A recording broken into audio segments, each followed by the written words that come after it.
નમસ્કાર. ધોરણ 10 science and ટેકનોલોજીના પ્રકરણ 3 ધાતુઓ અને અધાતુઓમાં આપણો પાર્ટ 6 છે. આ પહેલાં પાર્ટ 5 સુધી કરી ગયા છીએ. આપણા આ પાર્ટ 6માં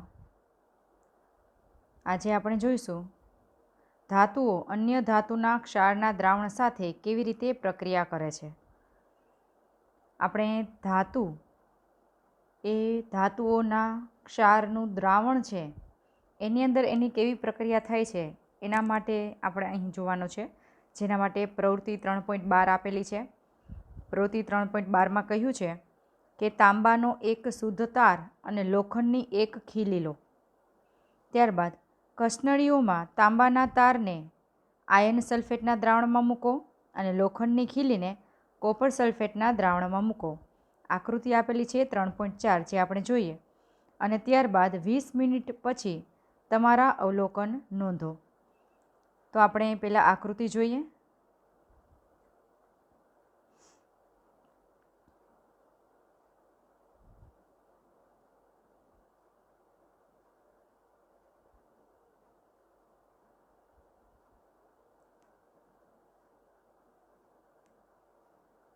આકૃતિમાં જુઓ, બે કસનળી લીધેલી છે. બે કસનળીમાં એક કસનળીની અંદર આપણે કોપર સલ્ફેટનું દ્રાવણ ભરેલું છે, જે દૂધિયા રંગનું ભૂરા રંગનું છે, અને બીજું આયર્ન સલ્ફેટનું દ્રાવણ ભરેલું છે. ત્યારબાદ આપણે એક ખીલી લેવાની છે લોખંડની અને એક તાંબાનો તાર લેવાનો છે. આ બંનેને દોરી વડે બાંધવાનો છે અને કસનળીને ઉપરના ભાગમાં આપણે લગાડી દેવાનો છે. બૂચ સાથે દોરો બાંધી દેવાનો છે. જો અહીં બૂચ છે અને એની સાથે દોરી બાંધી દીધી છે. 20 મિનિટ સુધી આમને આમ રાખવાનું છે. દ્રાવણની અંદર કોપર સલ્ફેટના દ્રાવણમાં લોખંડની ખીલીને રાખવાની છે અને આયર્ન સલ્ફેટના દ્રાવણમાં તાંબાની ખીલી રાખવાની છે. તાંબાનો તાર રાખવાનો છે. 20 મિનિટ બાદ બંનેના અવલોકનો જોવાના છે કે શું ફેર પડે છે. એ આપણે પ્રયોગ જોઈએ તો જ ખ્યાલ આવે. તો તેના માટે આપણે પ્રયોગ જોઈએ. અહીં આપણે લોખંડની ખીલી અને કોપરનો તાર લીધેલો છે. બે કસનળીમાં એકમાં આયર્ન સલ્ફેટનું દ્રાવણ છે, બીજામાં કોપર સલ્ફેટનું દ્રાવણ છે. કોપર સલ્ફેટના દ્રાવણમાં આપણે લોખંડની ખીલી મૂકી અને આયર્ન સલ્ફેટના દ્રાવણમાં આપણે કોપરનો તાર મૂક્યો. 20 મિનિટ બાદ આપણે અવલોકન જોવાનું છે, જેમાં લોખંડની ખીલી છે એ કોપર સલ્ફેટના દ્રાવણમાં છે એમાં પ્રક્રિયા થતી જોવા મળે છે. જો લોખંડની ખીલીનો રંગ લાલાશ પડતો બ્રાઉન થઈ જાય છે, જેના ઉપર કોપરનું પડ ચડેલું જોવા મળે છે. અહીં જો આપણે જોવા મળે છે વિસ્થાપન પ્રક્રિયા થાય છે. લોખંડ છે એ કોપર સલ્ફેટના દ્રાવણમાંથી કોપરને છૂટું પાડે છે અને દ્રાવણનો રંગ જો દૂધિયામાંથી લીલા જેવો બનતો જોવા મળે છે, એટલે કે લીલો કલર થાય છે. જ્યારે આયર્ન સલ્ફેટના દ્રાવણમાં કોઈ પ્રક્રિયા થતી નથી. આપણે પ્રયોગમાં જોયું કે જ્યારે લોખંડની ખીલી જે કોપર સલ્ફેટના દ્રાવણમાં મૂકેલી છે ત્યારે અહીં રાસાયણિક પ્રક્રિયા થતી જોવા મળે છે. જ્યારે આયર્ન સલ્ફેટના દ્રાવણમાં કોપરનો તાર મૂકેલો છે એમાં કોઈ રાસાયણિક પ્રક્રિયા થતી નથી. અહીં રાસાયણિક પ્રક્રિયા થઈ અને જોઈ ગયા કે જે દૂધિયું દ્રાવણ છે એ લીલા કલરનું બનતું જોવા મળે છે. આ ઉપરાંત લોખંડની ખીલી છે એની ઉપર અહીં એનો રંગ છે એ બદલાયેલો આપણે પ્રયોગમાં જોયેલું છે. હવે એના આધારે આપણે આગળ પ્રવૃત્તિમાં જોઈએ.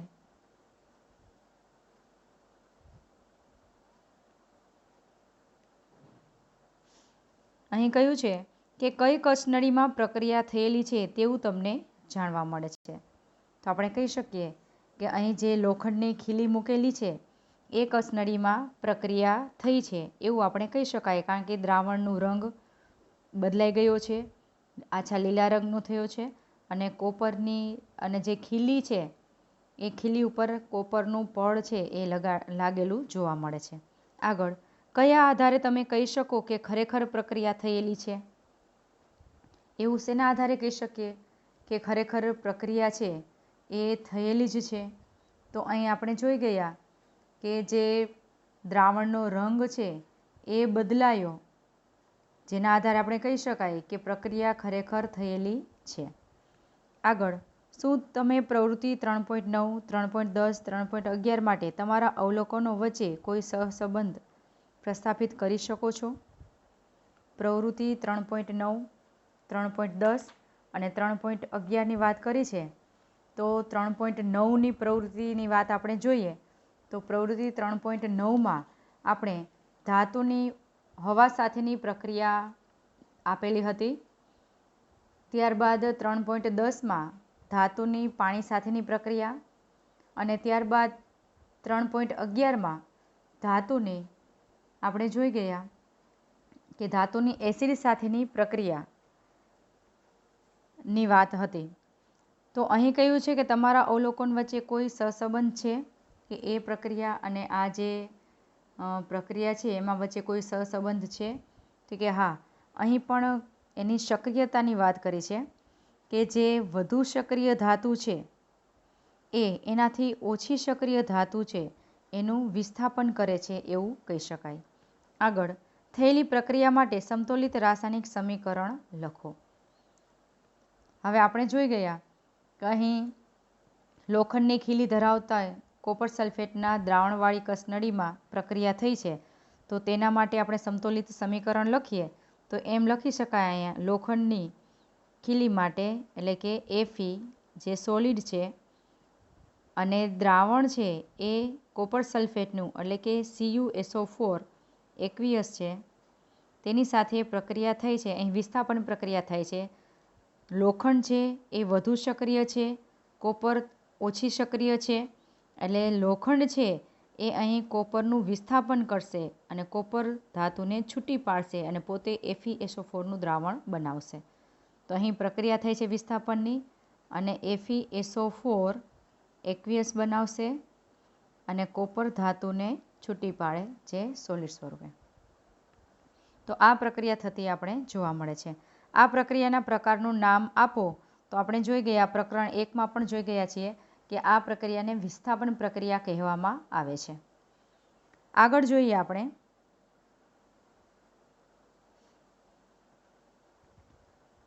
અહીં કહ્યું છે કે સક્રિય ધાતુ તેનાથી ઓછી સક્રિય ધાતુને તેમના સંયોજનોના દ્રાવણ અથવા તો પીગાળેલ સ્વરૂપમાંથી વિસ્થાપિત કરી શકે છે. આ જે આપેલી છે એ વ્યાખ્યા આપેલી છે. ખાસ યાદ રાખવાનું છે કે અહીં જે વિસ્થાપન પ્રક્રિયા એટલે શું? તો જે પ્રક્રિયામાં વધુ સક્રિય ધાતુ તેનાથી ઓછી સક્રિય ધાતુને તેમના સંયોજનના દ્રાવણ અથવા તો પીગાળેલ સ્વરૂપમાંથી વિસ્થાપિત કરે તેમને વિસ્થાપન પ્રક્રિયા કહે છે. આ ખાસ તમને પૂછાય છે વિસ્થાપન પ્રક્રિયા એટલે શું? ઉદાહરણ આપી જણાવો. તો તમે એક ઉદાહરણ આ રીતે લોખંડની ખીલીવાળું આપી શકો છો. અહીં 2 માર્કનો પ્રશ્ન પણ તમને પૂછાય છે, ખાસ નોટ કરી લો. વિસ્થાપન પ્રક્રિયા એટલે શું? લોખંડ અને કોપર પૈકી કઈ ધાતુ વધુ પ્રતિક્રિયાત્મક એટલે કે સક્રિય છે? શા માટે? તો આપણે કહી શકીએ કે લોખંડ અને કોપર એટલે કે Fe અને કોપર, લોખંડ અને કોપર આ બંનેમાંથી કોણ વધુ સક્રિય છે? તો લોખંડ છે એ વધુ સક્રિય છે. શા માટે? તો કે લોખંડ એક ધાતુ છે અને આ ધાતુનું દ્રાવણ લીધું છે, આપણે CuSO4નું દ્રાવણ લીધું છે, આ ધાતુનું દ્રાવણ છે. તો અહીં આ ધાતુ છે એ આ ધાતુના દ્રાવણમાંથી આપેલી ધાતુ કોપરને છૂટી પાડી શકે છે, કારણ કે આ લોખંડ છે એ વધુ સક્રિય છે અને લોખંડ વધુ સક્રિય છે માટે એ ઓછી સક્રિય ધાતુને તેના દ્રાવણમાંથી છૂટી પાડશે અને પોતે FeSO4નું દ્રાવણ બનાવે છે, જે આપણે સમીકરણમાં જોઈ ગયા. આગળ, અગાઉના વિભાગોમાં આપણે જોયું છે કે તમામ ધાતુઓ સમાન રીતે પ્રતિક્રિયાત્મક હોતી નથી. પ્રતિક્રિયાત્મક એટલે કે સક્રિય હોતી નથી. આપણે આગળ પ્રવૃત્તિ કરી એમાં જોઈ ગયા કે બધી જ ધાતુ છે એ એકસરખી રીતે સક્રિય હોતી નથી. જુદા જુદા એના પ્રમાણ હોય છે. એ પણ આપણે જોઈ ગયા કે સૌથી વધુ સક્રિય ધાતુ સોડિયમ અને પોટેશિયમની વાત કરી ગયા, તો પોટેશિયમ બેમાંથી સૌથી વધુ સક્રિય પોટેશિયમ છે. હવામાં સળગાવવામાં આવે ત્યારે પોટેશિયમ છે એ એકદમ ઝડપથી આગ પકડી લે છે, જ્યારે સોડિયમ એના કરતાં ઓછી ધીમેથી પકડે છે, માટે પોટેશિયમ વધુ સક્રિય છે એ રીતે કહી શકાય. ત્યારબાદ કેલ્શિયમની વાત કરીએ તો કેલ્શિયમ છે એ આગ પકડી શકતું નથી. ઉષ્માક્ષેપક પ્રક્રિયા છે, પણ હવાની હાજરીમાં પ્રક્રિયા પણ કરે છે, પણ આગ પકડી શકતું નથી. આગળ અહીં આપેલું છે કે આપણે અલગ અલગ ધાતુઓની ઓક્સિજન, પાણી અને એસિડ સાથે પ્રતિક્રિયાત્મકતા ચકાસી. આપણે આગળ પાર્ટ જુદા જુદા આપેલા છે, ન જોયા હોય તો તમે જોઈ શકો છો. NCERT ટ્યુટોરિયલ ગુજરાતી મીડિયમનું પ્લેલિસ્ટ ખોલો તો પ્રકરણ 3માં આપણે પાર્ટ આપેલા છે. એમાં એસિડ સાથેની પ્રક્રિયા એ ગયા પાર્ટ 5માં કરી ગયા છીએ, પાણી સાથેની પ્રક્રિયા પાર્ટ 4માં કરી ગયા છીએ, અને ઓક્સિજન એટલે કે હવાની હાજરીમાં ધાતુની પ્રક્રિયા એ પાર્ટ 3માં કરી ગયા છીએ, અને તેની સાથે તેના પ્રયોગ પણ આપેલા છે, એ તમે ખોલીને જોઈ શકો છો. આગળ, પરંતુ તમામ ધાતુઓ આ પ્રક્રિયકો સાથે પ્રક્રિયા કરતી નથી. તેથી આપણે એકત્ર કરેલા તમામ ધાતુના નમૂનાઓને તેમની પ્રતિક્રિયાત્મકતાના ઉતરતા ક્રમમાં મૂકી શકતા નથી. પ્રકરણ 1માં ભણી ગયેલ વિસ્થાપન પ્રક્રિયાઓ ધાતુઓની પ્રતિક્રિયાત્મકતા વિશે વધુ સારા પુરાવા આપે છે. તે સમજવું સહેલું અને સરળ છે કે જો ધાતુ A ધાતુ Bને તેના દ્રાવણમાંથી વિસ્થાપિત કરે તો તે B કરતાં વધુ પ્રતિક્રિયાત્મક છે. અહીં આગળ આપણે જે પ્રવૃત્તિ કરી ગયા, ધાતુની હવા સાથેની પ્રક્રિયા, પાણી સાથેની પ્રક્રિયા અને એસિડ સાથેની પ્રક્રિયા, એમાં આપણે એટલું સચોટ તારણ મળી શકે નહીં. પણ વધારે સચોટ તારણ જોતું હોય તો આ વિસ્થાપન પ્રક્રિયા ખૂબ જ સરળ છે, જે આપણી આંખે આપણે જોઈ શકીએ છીએ અને એના તારણ પણ મેળવી શકીએ છીએ. વિસ્થાપન પ્રક્રિયા એટલે શું? કે જો ધાતુ A છે એ ધાતુ Bને તેના દ્રાવણમાંથી વિસ્થાપિત કરે તો તેનો અર્થ એવો છે કે ધાતુ B કરતાં ધાતુ A વધુ સક્રિય છે. અહીં ધાતુ A અને ધાતુ Bના ક્ષારનું દ્રાવણ લીધેલું છે, તો ધાતુ Aના ક્ષારનું દ્રાવણ બને છે અને ધાતુ Bને છૂટી પાડે છે. તો અહીં ધાતુ A સક્રિય છે. જો એમાંથી ધાતુ Bને છૂટી પાડે, વિસ્થાપિત કરે, તો ધાતુ A B કરતાં વધુ સક્રિય છે એવું કહી શકાય. આપણે પ્રયોગમાં પણ જોઈ ગયા કે લોખંડની ખીલી એટલે કે Fe અને કોપર સલ્ફેટનું દ્રાવણ એટલે કે CuSO4, તો અહીં Fe વધુ સક્રિય છે, માટે અહીંથી કોપર ઓછું સક્રિય છે. આ કોપર સલ્ફેટનું દ્રાવણ છે, આ ધાતુ A છે, આ ધાતુ B છે અને આ ધાતુ Bનું દ્રાવણ છે આખું. તો ધાતુ A છે એ ધાતુ Bના દ્રાવણમાંથી ધાતુને છૂટી પાડે છે, એટલે કે કોપરને છૂટું કરી દીધું અને દ્રાવણ બનાવ્યું FeSO4નું, અને કોપરને અહીંયા વિસ્થાપિત કરે છે, એટલે કે મુક્ત કરે છે. તો આનો અર્થ એવો થયો કે લોખંડ છે એ કોપર કરતાં વધુ સક્રિય છે. તો આ રીતે આપણે તારણ મેળવી શકીએ. બધી જ ધાતુમાં આ રીતે આપણે તારણ મેળવી અને કહી શકાય કે કઈ ધાતુ વધુ સક્રિય છે, અને તેના આધારે આપણે આખી સક્રિયતા શ્રેણી છે એ બનાવી શકીએ. આગળ, પ્રવૃત્તિ 3.12માં તમારા અવલોકનોના આધારે કોપર કે લોખંડ કઈ ધાતુ વધુ પ્રતિક્રિયાત્મક છે? તો આપણે કહી શકીએ કે લોખંડ છે એ વધુ સક્રિય અથવા તો પ્રતિક્રિયાત્મક છે. આગળ આપણે આપેલું છે પ્રતિક્રિયાત્મકતા એટલે કે સક્રિયતા શ્રેણી. આ ખાસ નોટ કરી લો, બોર્ડમાં તમને આમાંથી પ્રશ્ન પૂછાય છે. 1 માર્ક્સમાં, 2 માર્ક્સમાં સક્રિયતા શ્રેણીનું તમને પૂછાય જ છે, એટલે આ ખાસ પાકી કરી લેવાની છે સક્રિયતા શ્રેણી. એના માટે હું તમને શોર્ટકટ ટ્રીક પણ આપીશ. આપણે અહીં જોતા જઈએ કે પ્રતિક્રિયાત્મકતા શ્રેણી ધાતુઓની ઘટતી જતી પ્રતિક્રિયાત્મકતાના ક્રમમાં ગોઠવાયેલી યાદી છે. આ વ્યાખ્યા છે. સક્રિયતા શ્રેણી અથવા તો પ્રતિક્રિયાત્મક શ્રેણી એટલે શું?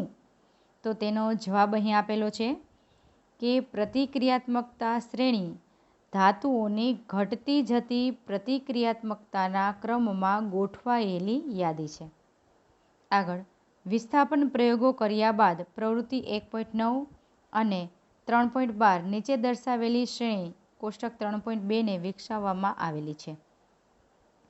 અહીં આપણે વિસ્થાપન પ્રક્રિયા કરેલી છે, જે આપણે ઉપર જોઈ ગયા. પ્રવૃત્તિ 3.12 લોખંડની ખીલી અને તાંબાનો તાર અને તેની સાથે આપણે દ્રાવણ લીધેલું હતું કે લોખંડની ખીલીને કોપર સલ્ફેટના દ્રાવણમાં મૂકી હતી અને તાંબાના તારને આયર્ન સલ્ફેટના દ્રાવણમાં મૂકી હતી.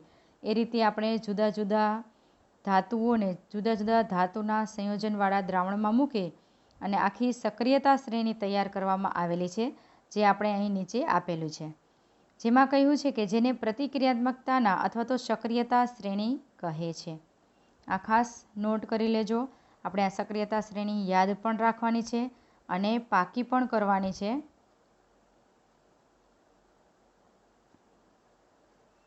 સક્રિયતા શ્રેણીમાં જુઓ કોષ્ટક 3.2 સક્રિયતા શ્રેણી ધાતુઓની સાપેક્ષ પ્રતિક્રિયાત્મક. તો અહીં કહ્યું છે સૌથી વધુ પ્રતિક્રિયાત્મક ધાતુ તરીકે પોટેશિયમ કે છે, જેની સંજ્ઞા. ત્યારબાદ પ્રતિક્રિયાત્મકતા ક્રમ ઘટે છે, જેમ નીચે જતા જઈએ એમ એનો ક્રમ ઘટતો જાય છે અને સૌથી છેલ્લે છે એ સૌથી ઓછી પ્રતિક્રિયાત્મકતા ધરાવે છે એમ કહેવાય. એટલે કે સૌથી ઓછી સક્રિય ધાતુ ગોલ્ડ એટલે કે સોનું છે, જેની સંજ્ઞા Au છે. સૌથી વધુ પોટેશિયમ અને સૌથી ઓછી ગોલ્ડ એટલે કે સોનું છે એમ કહી શકાય. હવે અહીં ક્રમ આપેલા છે પોટેશિયમ, ત્યારબાદ sodium, calcium, magnesium, aluminium, zinc, iron, lead, hydrogen, copper, mercury, silver અને ગોલ્ડ. તેની સંજ્ઞા આપેલી છે potassium K, sodium Na, calcium Ca, magnesium Mg, aluminium Al, zinc Zn, iron એટલે Fe, લોખંડ, લેડ એટલે Pb, hydrogen H, copper Cu, mercury Hg, silver Ag અને ગોલ્ડને Au. આ તેની સંજ્ઞા દર્શાવેલી છે. હવે આપણે આના આધારે એક નાનું એવું આનું ટ્રીક પણ લખીએ કે જેથી તમને યાદ રહી જાય. આના ઉપરથી આપણે ટ્રીક બનાવી શકાય કે કેદારનાથ કા મગન આલू ज़रा फीका पकाता है, क्यों होगा आगे AU. આપણે આ રીતે આખી વાક્ય રચના છે એ બનાવી શકાય અને તમને યાદ છે એ ખૂબ જ સરળતાથી રહી શકે. અહીં કે એટલે આપણે લખી શકાય આ કેદારનો કે. અહીં કેદારનાથ એટલે એને, કેદારનાથ કા એટલે CA, MG એટલે આપણે મગન ઉપરથી MG લખીએ. કેદારનાથ કા મગન, AL એટલે કે આલુ, ZN એટલે કે ઝરા,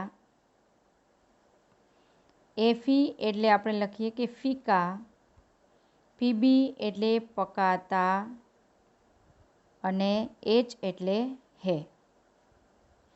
કેદારનાથ કા મગન આલू ज़रा फीका पकाता है. હવે એના માટેનો પાછો આન્સર આપ્યો અને પ્રશ્ન પૂછ્યો છે CU એટલે ક્યું હોગા આગે AU, ક્યું હોગા આગે ક્વેશ્ચન માર્ક કર્યો AU. આ રીતે આખું આપણે વાક્ય રચના છે એ બનાવી શકાય અને આ વાક્યને આપણે યાદ પણ રાખી શકાય. કેદારનાથ કા મગન આલू ज़रा फीका पकाता है, क्यों होगा आगे यू એટલે કે AU એટલે કે ગોલ્ડ છેલ્લે આવે. કેદારનાથ કા કે, કેદાર કા કે, નાથ કા NA, કા CA, મગન કા MG, आलू का AL, ज़रा का ZN, फीका का FE, पकाता है का PB, હે માટે H, ક્યુ એટલે કોપર CU, હોગા એટલે HG, આગે એટલે AG અને AU એટલે ગોલ્ડ. તો આ રીતે આપણે આખું એનું જે સૂત્ર છે એ આપણે બનાવી શકાય. ફરીથી તમે લખી પણ શકો છો. લખી લો તમારી નોટમાં, ટીક કરી લો અને યાદ પણ રાખવાનું છે. ફરીથી એક વખત બોલી જાઉં છું. કેદારનાથ કા મગન आलू ज़रा फीका पकाता है, क्यों होगा आगे ए यू। आ रीते તમે આખી એની સક્રિયતા શ્રેણી છે એ યાદ રાખી શકો છો। અને આપણે આગળની પ્રવૃત્તિ જોઈ તો પ્રવૃત્તિના આધારે પણ કહી શકાય કે હવામાં સોડિયમ પોટેશિયમને સળગાવીએ ત્યારે આપણે ખ્યાલ આવી જાય કે આ બંનેમાંથી પોટેશિયમ વધુ સક્રિય છે, કારણ કે હવામાં ઝડપથી આ સળગવાની પ્રક્રિયા કરે છે, જ્યારે સોડિયમ એનાથી ઓછી કરે છે।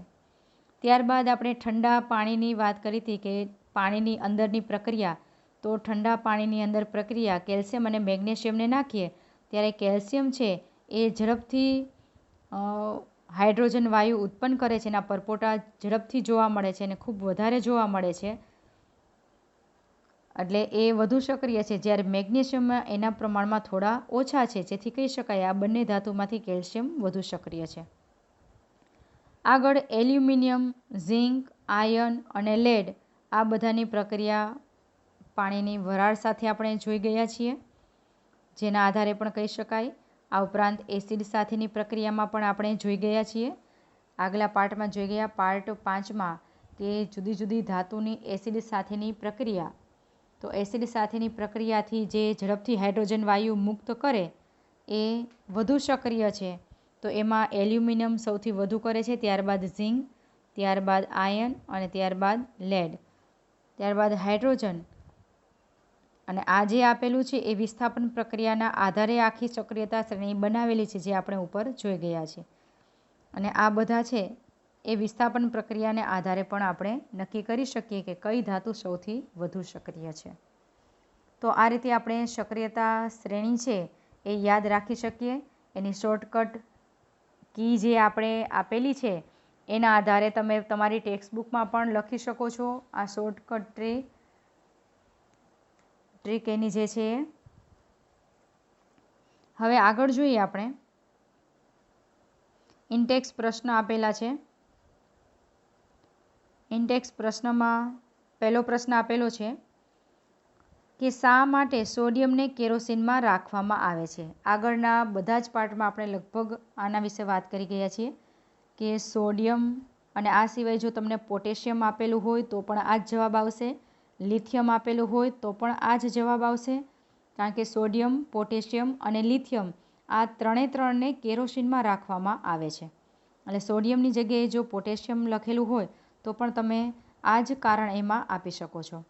તો અહીં કારણમાં આપી શકીએ કે સોડિયમ એ અતિ સક્રિય ધાતુ છે, ઓરડાના તાપમાને તે હવાના ઓક્સિજન સાથે પ્રક્રિયા કરે છે અને એકદમ વધારે ઉષ્માક્ષેપક પ્રક્રિયા છે, જેથી કરીને અહીં સોડિયમ ધાતુ છે હવામાં સળગી ઉઠે છે।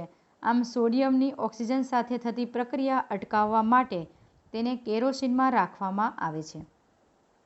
સોડિયમ ધાતુ, પોટેશિયમ અને લિથિયમ ધાતુ હવા અને પાણી બંને સાથે પ્રક્રિયા કરી અને આગ પકડે છે, સળગી ઉઠે છે, માટે એને હવામાં ખુલ્લી ના રાખી શકાય કે પાણીમાં પણ ન રાખી શકાય, પણ કેરોસીનની અંદર રાખવાથી આ અકસ્માત છે એ નિવારી શકાય છે, માટે એને કેરોસીનમાં રાખવામાં આવે છે। આગળ બીજો પ્રશ્ન કહ્યો છે કે આ પ્રક્રિયાઓ માટે સમીકરણ લખો, જેમાં વરાળ સાથે લોખંડ, વરાળ સાથે લોખંડ એટલે કે પાણીની વરાળની ધાતુ સાથેની પ્રક્રિયા જે આપણે આગળના પાર્ટમાં જોઈ ગયા છીએ, પાર્ટ 4માં, અને એના પ્રયોગ પણ કરેલા છે। આપણે લખતા જઈએ, વરાળ સાથે લોખંડ, લોખંડ એટલે કે Fe જે સોલિડ સ્વરૂપ છે તેની વરાળ એટલે કે પાણીની વરાળ, એટલે કે પાણી છે એ ગેસ સ્વરૂપે છે, આ ખાસ યાદ રાખવાનું છે, પાણીને ગેસ સ્વરૂપે લઈ લઈએ। અહીં આપણે જોઈ શકીએ કે Fe છે, લોખંડ છે એ હાઇડ્રોજન કરતાં વધુ સક્રિય છે। હમણાં જ ઉપર સક્રિયતા શ્રેણીમાં જોઈ ગયા આપણે કે લોખંડ હાઇડ્રોજન કરતાં વધુ સક્રિય છે, માટે એ લોખંડ છે એ હાઇડ્રોજનને અહીંથી વિસ્થાપિત કરશે અને પોતે અહીં Fe3O4નું દ્રાવણ બનાવશે। તો અહીં બનશે Fe3O4 એ સોલિડ બનશે અને તેની સાથે સાથે હાઇડ્રોજન વાયુ મુક્ત કરે છે। સમીકરણને આપણે સમતોલિત કરીએ તો આપણે જોઈએ કે Feના 3 પરમાણુ છે, જ્યારે અહીં Fe એક જ છે એટલે આગળ આપણે 3 મૂકી દઈએ. ત્યારબાદ જોઈએ ઓક્સિજન 4 છે અહીં, જ્યારે અહીં ઓક્સિજન એક જ છે પ્રક્રિયકમાં, તો આગળ આપણે 4 મૂકી દઈએ. તો 4 ઓક્સિજન 3 Fe. હાઇડ્રોજનમાં જુઓ 4 દુ 8 થાય છે, જ્યારે આ બાજુ હાઇડ્રોજન 2 જ છે તો આપણે આગળ મૂકી દઈએ 4. અહીં સમીકરણ સમતોલિત થઈ ગયેલું આપણને દેખાય છે. હાઇડ્રોજન 8 તો આ બાજુ પણ 8, Fe 3 તો આ બાજુ પણ 3, ઓક્સિજન 4 તો આ બાજુ પણ 4, જેથી સમીકરણ સમતોલિત છે એમ કહી શકાય. તો આ વરાળ સાથે લોખંડની પ્રક્રિયા માટેનું સમીકરણ અહીં આપેલું છે. આગળ આપેલું છે પાણી સાથે કેલ્શિયમ અને પોટેશિયમનું સમીકરણ. તો આ લખી લો. ત્યારબાદ આપણે બીજું સમીકરણ લખીએ પાણી સાથે કેલ્શિયમનું.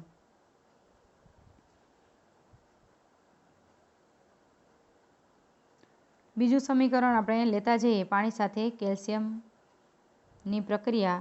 તો કેલ્શિયમ સોલિડની પાણી સાથે પ્રક્રિયા કરાવીએ લિક્વિડ સાથે, તો આપણે જાણીએ છીએ કે કેલ્શિયમ હાઇડ્રોક્સાઇડ બને છે, જે એકવીયસ છે અને હાઇડ્રોજન વાયુ મુક્ત થાય છે. સમીકરણને સમતોલિત કરીએ તો OH ટ્વાઇસ અથવા તો હાઇડ્રોજનના અહીં 2 અને આ 2 4 થાય છે, જ્યારે અહીં હાઇડ્રોજન 2 જ છે તો આપણે આગળ 2 મૂકી દઈએ. હાઇડ્રોજનના 4, ઓક્સિજનના 2 તો આ બાજુ પણ ઓક્સિજનના 2 છે, કેલ્શિયમ 1 આ બાજુ પણ 1 છે. અહીં સમીકરણ સમતોલિત છે એમ કહી શકાય. ત્યારબાદ આપણે પોટેશિયમની પાણી સાથેની પ્રક્રિયા લઈએ. સેમ આ જ આવશે. પોટેશિયમ એટલે કે કે જે સોલિડ સ્વરૂપે છે તેની પાણી સાથે પ્રક્રિયા કરાવીએ તો બનશે પોટેશિયમ હાઇડ્રોક્સાઇડ અને હાઇડ્રોજન વાયુ મુક્ત કરે છે. કેલ્શિયમ છે એ વધુ સક્રિય છે, પોટેશિયમ ખૂબ વધુ સક્રિય છે. સૌથી વધુ સક્રિય પોટેશિયમ છે. આપણે જાણીએ છીએ કે તેની પાણી સાથેની પ્રક્રિયા પોટેશિયમ, સોડિયમ, લિથિયમ આ બધા પાણી સાથે પણ પ્રક્રિયા કરી અને ઉષ્મા ઉત્પન્ન કરે છે. તો આપણે અહીં લખી શકાય કે ઉષ્મીય ઉર્જા ઉત્પન્ન કરે છે અથવા તો હીટ એનર્જી પ્રોડ્યુસ કરે છે. સમીકરણને આપણે સમતોલિત કરીએ તો આપણે હાઇડ્રોજનના 2 છે આ બાજુ પણ હાઇડ્રોજન 2 છે, આગળ ઓક્સિજન 1 છે, અહીં હાઇડ્રોજન 2 અને આ એક 3 હાઇડ્રોજન છે, જ્યારે આ બાજુ હાઇડ્રોજન 2 છે, આગળ 2 લગાવી દો તો 4 થઈ જાય અને આ ઉપરાંત અહીં 2 લગાડી દો તો જો હાઇડ્રોજનના 2 અહીં 2 અહીં એટલે 4 થઈ જાય છે. ઓક્સિજન 2 તો અહીં 2 થઈ જાય છે, પોટેશિયમ 2 છે, કે 2 છે, આ બાજુ કે 1 જ છે તો આગળ 2 મૂકી દઈએ. તો આપેલ સમીકરણ સમતોલિત છે એમ કહી શકાય. આ રીતે પાણી સાથે કેલ્શિયમ અને પોટેશિયમની પ્રક્રિયાના સમીકરણ આપણે લખી શકીએ. આગળ આપેલું છે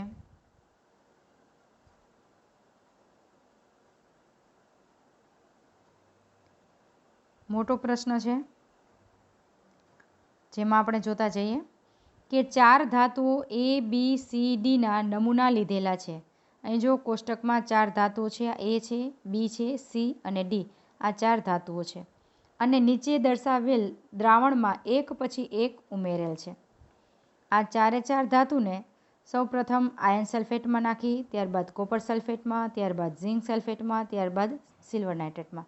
એ જ રીતે બીને આયર્ન સલ્ફેટમાં, કોપર સલ્ફેટમાં, ઝિંક સલ્ફેટમાં, સિલ્વર નાઇટ્રેટમાં, ત્યારબાદ સીને આ 4માં નાખેલું છે અને ડીને આ 4 સાથે ધાતુને અંદર મૂકવામાં આવેલી છે.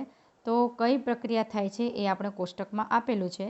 તેમાં જોઈએ કે જો ધાતુ એને આયર્ન સલ્ફેટના દ્રાવણમાં મૂકો તો કોઈ પ્રક્રિયા થતી નથી એવું કીધું છે, જ્યારે ધાતુ એને જો કોપર સલ્ફેટના દ્રાવણમાં મૂકવામાં આવે તો તેમાં વિસ્થાપન પ્રક્રિયા થાય છે.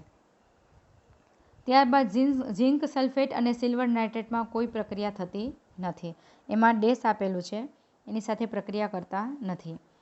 તો આનો અર્થ હવે સૌપ્રથમ તો આપણે આ જે iron sulphate, copper sulphate, zinc sulphate અને સિલ્વર નાઇટ્રેટ છે એના આપણે જોઈએ તો આયર્ન સલ્ફેટ છે તેનો એમાંથી આયનનું વિસ્થાપન કોણ કરી શકે? તો એનાથી વધુ સક્રિય ધાતુ હોય એ જ આયર્ન સલ્ફેટના દ્રાવણમાંથી આયનનું વિસ્થાપન કરી શકે. ત્યારબાદ કોપર સલ્ફેટના દ્રાવણમાંથી કોપર સલ્ફેટનું વિસ્થાપન કોણ કરી શકે? તો કે જે કોપર કરતાં વધુ સક્રિય ધાતુ હોય એ જ કરી શકે. એ જ રીતે ઝિંક સલ્ફેટમાં પણ ઝિંકથી વધુ સક્રિય ધાતુ એ જ ઝિંકનું વિસ્થાપન કરી શકે અને સિલ્વર નાઇટ્રેટના દ્રાવણમાં સિલ્વરથી વધુ સક્રિય ધાતુ જ સિલ્વરનું વિસ્થાપન કરી શકે. હવે જો અહીંથી આ ચારે ચાર જે છે એમાં સૌથી વધુ સક્રિય તો કે ઝિંક ધાતુ છે અને એનું દ્રાવણ છે ઝિંક સલ્ફેટનું દ્રાવણ. તો ઝિંક સલ્ફેટના દ્રાવણમાંથી ઝિંકને વિસ્થાપિત કરવી હોય તો તેનાથી પણ વધુ સક્રિય ધાતુ હોવી જોઈએ. એટલે સૌપ્રથમ આપણે ઝિંકનું જોઈએ તો તેમાં ક્યાંય પણ પ્રક્રિયા થતી નથી. એટલે આ ઝિંક સલ્ફેટ માટે એ આપણે રહેવા દઈએ. આગળ ત્યારબાદ જે એનાથી ઓછી સક્રિય ધાતુ હોય એવી આપણે લઈએ તો આયર્ન સલ્ફેટ છે. આયર્ન સલ્ફેટમાં એટલે કે લોખંડ છે. તો લોખંડનું જે સંયોજનવાળું દ્રાવણ છે એને આયર્ન સલ્ફેટ કહ્યું છે. આ આયર્ન સલ્ફેટમાંથી આયનને વિસ્થાપિત કરવા માટે એનાથી વધુ સક્રિય ધાતુ હોય એ જ આમાંથી એનું વિસ્થાપન કરી શકે. તો અહીં વિસ્થાપન કરે છે બી. તો આપણે કહી શકાય કે બી ધાતુ છે એ સૌથી વધુ સક્રિય છે એવું આપણે અહીં કહી શકીએ. કારણ કે ઝિંક સલ્ફેટના દ્રાવણમાંથી ઝિંકથી આગળ સક્રિય હોય એ જ ઝિંક સલ્ફેટનું વિસ્થાપન કરી શકે, પણ એવું કોઈ છે જ નહીં. તો ત્યારબાદ આવે છે આયર્ન સલ્ફેટનું. તો આયર્ન સલ્ફેટમાંથી બી છે એનું વિસ્થાપન કરે છે. આપણે કહી શકાય કે ધાતુ બી છે એ સૌથી વધુ સક્રિય છે એમ કહી શકાય. ત્યારબાદ આયર્ન સલ્ફેટ બાદ આપણે કોપર સલ્ફેટની વાત કરી શકાય કે કોપર સલ્ફેટના દ્રાવણમાંથી કોપરને વિસ્થાપિત કરવું હોય તો એનાથી વધુ સક્રિય ધાતુ જોઈએ. તો ત્રીજા નંબર ઉપર આપણે જોઈએ છીએ કે કોપર સલ્ફેટનું દ્રાવણ આવે અને એનું વિસ્થાપન કરે છે ધાતુ એ. તો બીજા નંબર ઉપર આવશે ધાતુ એ. આ બી પહેલા નંબર ઉપર અને ધાતુ એ બીજા નંબર ઉપર. ત્યારબાદ ઝિંક સલ્ફેટમાં કોઈ પ્રક્રિયા થતી નથી, જ્યારે અહીં સિલ્વર નાઇટ્રેટમાં વિસ્થાપન પ્રક્રિયા થતી જોવા મળે છે. તો સિલ્વર નાઇટ્રેટની અંદર વિસ્થાપન પ્રક્રિયા થાય છે એટલે કે અહીં સી ધાતુ છે એ ત્યારબાદ સક્રિય હોવી જોઈએ, કારણ કે સિલ્વર નાઇટ્રેટના દ્રાવણમાંથી એનું વિસ્થાપન કરે છે. તો સી છે એ ત્રીજા નંબર ઉપર સક્રિય છે એમ કહી શકાય. અને ડી છે એ ધાતુ કોઈ સાથે પ્રક્રિયા કરતી નથી, માટે એ સૌથી ઓછી સક્રિય હોય એમ કહી શકાય. તો આ ચારે ચાર ધાતુમાંથી બી સૌથી વધુ સક્રિય છે, ત્યારબાદ એ, ત્યારબાદ સી અને ત્યારબાદ ડી ધાતુ સક્રિય છે એમ કહી શકાય. એટલે કે ક્રમ આ રીતે આવે: સૌથી પ્રથમ બી સક્રિય, ત્યારબાદ એ, ત્યારબાદ સી અને ત્યારબાદ ડી ધાતુ સૌથી ઓછી સક્રિય છે એવું કહી શકાય. હવે એના પ્રશ્નના જવાબ આપણે જોતા જઈએ કે ધાતુઓ ABCD વિશે નીચે દર્શાવેલા પ્રશ્નના ઉત્તર માટે ઉપરયુક્ત કોષ્ટકનો ઉપયોગ કરો. જેમાં પહેલું કહ્યું છે સૌથી વધુ સક્રિય ધાતુ કઈ છે? તો આપણે જોઈ ગયા સૌથી વધુ સક્રિય ધાતુ બી છે. તો અહીં જવાબ આવશે ધાતુ બી. ત્યારબાદ બીજો પ્રશ્ન છે, જો બીને કોપર 2 સલ્ફેટના દ્રાવણમાં ઉમેરવામાં આવે તો તમે શું અવલોકન કરશો? બી આયર્ન સલ્ફેટના દ્રાવણમાંથી પણ એનું વિસ્થાપન થાય છે. આયર્ન સલ્ફેટના દ્રાવણમાંથી આયનનું વિસ્થાપન કરે છે. તો આ બી છે એ કોપર સલ્ફેટના દ્રાવણમાંથી કોપરને પણ વિસ્થાપિત કરતી જ હોય. તો આપણે એના માટેનું સમીકરણ અને એના માટેનો જવાબ આપણે લખી શકીએ. તો એના માટે કહી શકીએ કોપર 2 સલ્ફેટના દ્રાવણનો વાદળી રંગ દૂર થાય છે અને લાલ કથાઈ રંગનું કોપર બી ધાતુ પર જમા થાય છે. જે આપણે પ્રયોગ જોઈ ગયા લોખંડની ખીલીવાળો, એ જ પ્રક્રિયા અહીં થતી જોવા મળે છે. ત્રીજો પ્રશ્ન આપેલો છે કે ધાતુઓ A, B, C અને D ને ક્રિયાત્મકતાના ઉતરતા ક્રમમાં ગોઠવો. તો આપણે અહીં પ્રતિક્રિયાત્મકતાના ઉતરતા ક્રમમાં ગોઠવેલું જ છે કે સૌથી વધુ સક્રિય B, ત્યારબાદ A, ત્યારબાદ C અને ત્યારબાદ D એ સૌથી ઓછી સક્રિય છે. એ રીતે આપણે એને સક્રિયતાના ઉતરતા ક્રમમાં ગોઠવી શકાય. આગળ જોઈએ આપણે.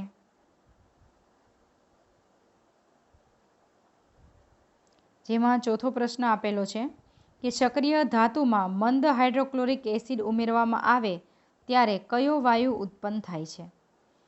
ધાતુની એસિડ સાથેની પ્રક્રિયામાં જોઈ ગયા કે સક્રિય ધાતુ જ્યારે મંદ હાઇડ્રોક્લોરિક એસિડ સાથે પ્રક્રિયા કરે છે ત્યારે હાઇડ્રોજન વાયુ ઉત્પન્ન કરે છે. સક્રિય ધાતુ અને ત્યારબાદ આપેલું છે લોખંડની મંદ H2SO4 સાથેની પ્રક્રિયાનું રાસાયણિક સમીકરણ લખો. તો આપણે અહીં મંદ સલ્ફ્યુરિક એસિડ સાથેની પ્રક્રિયાનું સમીકરણ લખવાનું છે. તો આપણે લખી શકીએ લોખંડ એટલે કે Fe જે સોલિડ સ્વરૂપે છે તેની H2SO4 સાથે પ્રક્રિયા કરીએ એટલે કે એકવીએસ સાથે પ્રક્રિયા કરીએ તો હાઇડ્રોજનનું વિસ્થાપન કરે છે અને FeSO4 એકવીએસ બનાવે છે અને તેની સાથે હાઇડ્રોજન વાયુ મુક્ત કરે છે. આ એનું સમીકરણ બને છે. અહીં ખાસ લખવાનું મંદ H2SO4. તો આ રીતે એનું સમીકરણ બનાવી શકાય. ત્યારબાદ પાંચમો પ્રશ્ન આપેલો છે. પાંચમા પ્રશ્નમાં આપણને કહ્યું છે કે જ્યારે આયન 2 સલ્ફેટના દ્રાવણમાં ઝિંક ઉમેરવામાં આવે છે ત્યારે તમે શું અવલોકન કરો છો? અહીં થતી રાસાયણિક પ્રક્રિયા અને સમીકરણ લખો. આપણે આયન 2 સલ્ફેટના દ્રાવણમાં ઝિંક ઉમેરવામાં આવે છે. આપણે જોઈએ છીએ આયન 2 સલ્ફેટનું દ્રાવણ અને ઝિંક એટલે કે Zn ઝિંક અને એનું સમીકરણ લખીએ FeSO4 આયન સલ્ફેટનું દ્રાવણ છે. આ સોલિડ છે, આ એકવીય સ્વરૂપ છે. પ્રક્રિયા થઈ ZnSO4 બનાવશે જે એકવીયસ છે અને સાથે સાથે ફેરસને અહીં છૂટું Feને છૂટું પાડે છે. હવે જો અહીં જે પ્રક્રિયા થાય છે વિસ્થાપન પ્રક્રિયા થાય છે ઝિંક અને લોખંડ આ બંનેમાંથી ઝિંક વધુ સક્રિય છે. સક્રિયતા શ્રેણીના આધારે આપણે કહી શકાય કે ઝિંક વધુ સક્રિય ધાતુ છે તે તેનાથી ઓછી સક્રિય ધાતુ એટલે કે Feને તેના દ્રાવણમાંથી છૂટી પાડશે અને પોતે ZnSO4નું દ્રાવણ બનાવશે અને અહીં Fe ધાતુ છે એ છૂટી પડે છે. તો તેના જવાબ આપણે લખી શકીએ કે ઝિંક એ આયન કરતાં વધુ સક્રિય છે. આથી તે આયન 2 સલ્ફેટમાં ઉમેરતા તે આયનનું વિસ્થાપન કરે છે. પરિણામે દ્રાવણનો રંગ ઝાંખો પડે છે. જ્યારે ઝિંક સલ્ફેટ બનવાથી દ્રાવણનો લીલો રંગ રંગવિહીન બને છે અને ભૂરા કાળા રંગની આયન ધાતુ જમા થાય છે. અહીં લોખંડને છૂટું પાડે છે અને આ લોખંડ છે એ જમા થતું જોવા મળે છે. તો આ રીતે આપણે પ્રશ્નના જવાબ આપી શકીએ. આગળ છે ટોપિક આપણો 3.3 ધાતુઓ અને અધાતુઓ કેવી રીતે પ્રક્રિયા કરે છે જે આપણે આપણા નેક્સ્ટ પાર્ટમાં જોઈશું.